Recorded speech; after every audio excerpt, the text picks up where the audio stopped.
Saad. Mabad Maulid wanapita tena, wanapitisha mpira katika nafasi nzuri. Mabad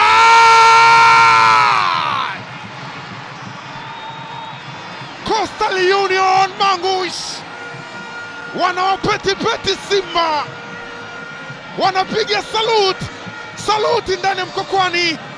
Hii ni Mkwakwani Tanga, sio sehemu salama sana.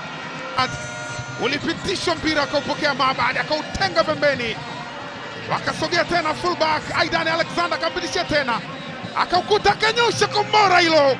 Tanja Mamadou Kasali akajisumbua kufuata mpira, lakini wapi, mali imejaa ndani ya kamba.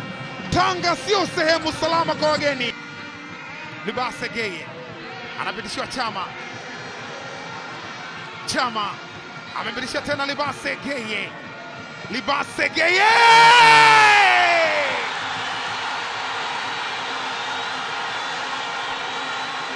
Hiyo ni Simba na hayo ndo magoli yao. Usishangae kuona Libase Geye anafanya anachokifanya kwa gula kushoto. Huyo ametoka Senegal, most expensive nation kwenye kandanda ya Afrika, taifa lenye kizazi cha dhahabu.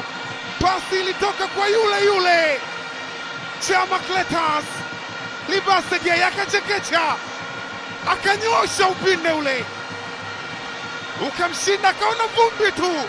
Chuma Ramadhan, mwamba huyo hapo anakimbia. Libase Geye all the way from Dakar, Senegal. Bao la kusawazisha. Mpanzu yuko na mali ile. Eli Mpanzu Eli ameona njia. Eli Mpanzu anajeza ndani huku, anakataa. Wameshaanza. Eli Mpanzu anapita, wanakataa bado.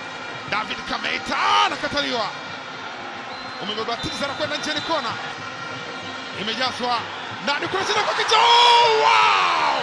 Kitu Anise Ura, mtaambia nini mashabiki wa Simba kabla ya mapumziko? Wanawaambia Costa, tunawalenga kwa bunduki, nyinyi ni watoto wadogo. Wanawaduaza ndani Mkwakwani. Vibe la mashabiki wa Simba, red is color, white is color. Simba Sports Club, Anise Ura, hii Simba brother, hii ni Simba kabisa. Utaangalia unafungwa na nani. Chama anaweka assist 2 katika mchezo huu, hii kupitia mpira wa kutengwa. Aliruka juu akasema hapa ni Tanga pagumu, lakini hatuwezi kupetiwa ndani.